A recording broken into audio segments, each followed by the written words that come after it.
அது நாங்கள் தான் புறக்கணிச்சிட்டோமே. புறக்கணிப்புனாவே உங்களுக்கு தெரியாதா? நீங்கள் ஊடகத்துக்கு பத்திரிக்கை தெரியாதில்ல. புறக்கணிப்புனாவே என்ன? நாங்கள் அதுலேருந்து விலகிட்டு அர்த்தம். தேர்தல் ஓட்டு போட மாட்டாங்களா? அதாவது இதையெல்லாம் வந்து ஜனநாயக நாடு. ஓட்டு போடக்கூடாதுன்னு சொல்வதும் தவறு, யாரை கட்டாயப்படுத்தவும் தவறு. இன்றைக்கு தேர்தல் ஆணையத்தின்படி தேர்தல் சுதந்திரமாக நடக்க வேண்டும். யாரையும் கட்டாயப்படுத்த முடியாது. திரு ஓபிஎஸ் அவர்கள் வந்து அதிமுக மீண்டும் வெளியேறதுக்கான முயற்சிகள் மேற்கொண்டு வருகிறார். அதை பற்றி உங்களோட நிலைப்பாடு?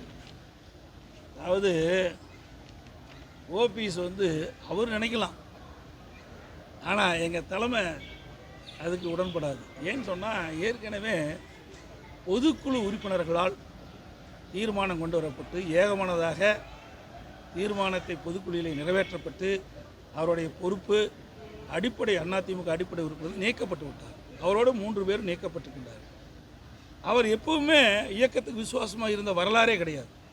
மாண்புமிகு இதயம் புரட்சித் தலைவி அம்மா அவர்கள் முதலாக தனியாக சட்டமன்ற பொதுத் தேர்தலை சந்திக்கின்ற பொழுது மாண்புமிகு அம்மா அவர்கள் அப்பொழுது மதுரை மாவட்டத்தில் இருந்து நினைக்கிறேன் கோடிநாயக்கனூரில் மாண்புமிகு அம்மா அவர்கள் போட்டிடுறாங்க.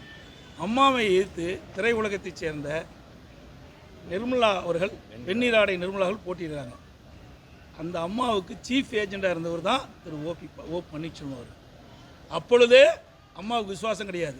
சிலருடைய முயற்சியால் சிபார்சால் உள்ளே நுழைந்த பிறகு அந்த துரோகத்தை செய்ய ஆரம்பித்து விட்டார்.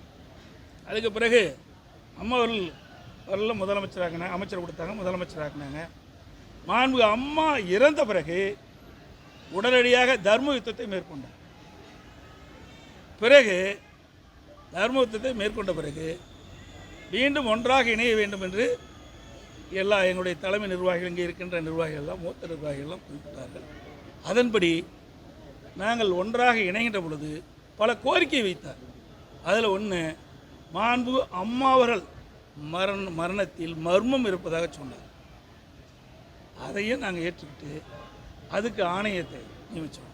யாரை சுட்டிக்காட்டி மரணத்தில் மர்மம் இருப்பதாக சொன்னார் என்று அனைவருக்கும் தெரியும். தெரியாத ஒன்றும் கிடையாது. ஒருவர் மீது குற்றம் சுமத்தி அதை விசாரித்தே ஆக வேண்டும் என்று என்னை நிர்பணப்படுத்தி நாங்கள் கட்டாயத்தின் அடிப்படையில் ஆணையத்தை அமைத்தோம். ஆணையத்தை அமைத்த பிறகு அந்த ஆணையம் பல முறை இவருக்கு நோட்டீஸ் சமன் கொடுத்து கூட போய் ஆஜராகலை. அப்படிப்பட்ட காட்சியெல்லாம் பார்த்தோம்.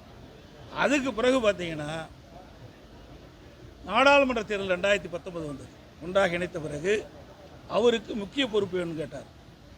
என்ன ஒருங்கிணைப்பாளர் வேணுனாங்க. அவருக்கு வெறும் 3% பேர் தான் ஆதரவு இருந்தாங்க. வெறும் 3% பேர் தான், 10 பேர் தான் சட்டமன்ற உறுப்பினர் இருந்தாங்க. 97% பேர் எங்கள் அணியில் இருந்தாலும் கூட எங்களுடைய மூத்த நிர்வாகிகள் கேட்டுக்கொண்டுங்க ஒருங்கிணைப்பாளரே கொடுத்தோம், துணை முதலமைச்சர் கொடுத்தோம், நல்ல இலாக்கா கொடுத்தோம். அப்பவும் அவருக்கு மனசு திருப்தி இல்லை. மீண்டும் 2019 அவருடைய மகன் தேனி நாடாளுமன்ற வேட்பாளர் அறிவித்தாங்க. அதை மட்டும்தான் கவனித்தார். இடைத்தேர்தலில் அக்கறையே செலுத்தலை. அதோட அங்கே ஆண்டிப்பட்டி பெரியகுளம் இடைத்தேர்தல் வருது. ஆண்டிப்பட்டியில் நாடாளுமன்ற தேர்தலில் இவருடைய மகன் அதிகமான வாக்கு பெறார். அதிமுக வேட்பாளர் குறைந்த வாக்கு பெறார். அப்படின்னா இந்த இயக்கத்துக்கு விசுவாசமான இருக்கிறாரா? ஏன்னா அதில் வெற்றி பெற்று வந்தால் தான் ஆட்சி காப்பாற்ற முடியும். அப்படிப்பட்ட சூழ்நிலை இருக்கின்ற பொழுது கூட ஆட்சி பற்றி கவலை இல்லை, தன்னுடைய மகனை பற்றி தான் கவலை, கட்சி பற்றி கவலைப்படாத ஒரு மனிதர்.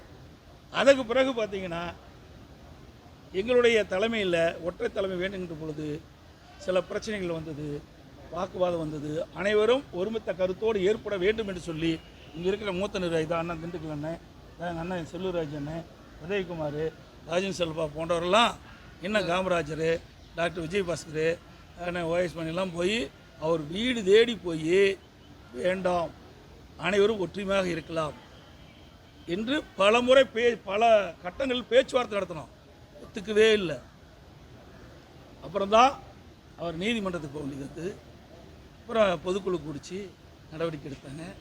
அதுக்கு பிறகு பார்க்கும்போது பொதுக்குழு நடக்கின்ற போதே ரவுடிகளை வச்சுட்டு போய் கல்லை எடுத்து அடிச்சுக்கிட்டே போய் கட்சிக்கார வண்டியெலாம் நுணுக்கி கட்சிக்காரர் அடித்து மண்டை உடைச்சி கையை உடைச்சி போய் தலைமை அலுவலகத்தில் போய் கதவெல்லாம் உடைச்சி உள்ளே இருக்கிற பொருளெல்லாம் சூறையாடி பொருளை திருடிட்டு போனாங்க.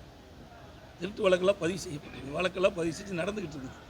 பல பேர் எங்களுடைய தொண்டர்கள்லாம் இவரை ஒருங்கிணைப்பாளரை ஆகிற கொடுமைக்காக பல பேர் மருத்துவமனை சிகிச்சை பெற்றாங்க. பல பேர் இவர் புகார் செஞ்சு பல பேர் வந்து அவரை அடிச்சிட்டான்னு சொல்லி பல பேர் மேலே புகார் செஞ்சு 15 நாள் ஜெயிலிருந்து அப்புறம் தான் ஜாமீன் எடுக்கப்பட்டார்.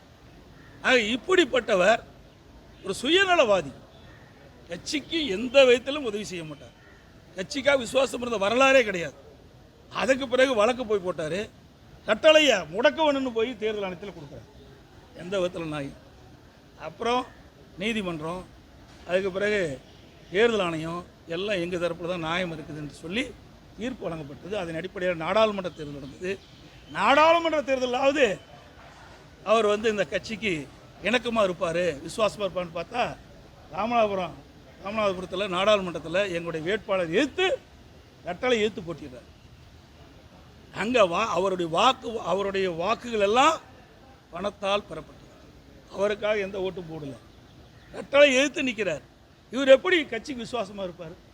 எப்படி கட்சிக்காரன் அரவணைப்பார்? சிந்தித்து பாருங்க. ஆக இவர்கள் எப்பொழுதுமே அதிமுகவுக்கு விசுவாசமாக இருந்த வரலாறே கிடையாது. அவர் சுயநலம் படைத்தவர். அதனால் அதிமுகவில் அவர்களை இணைக்கின்ற பேச்சுக்கோ 1% கூட இடமில்லை.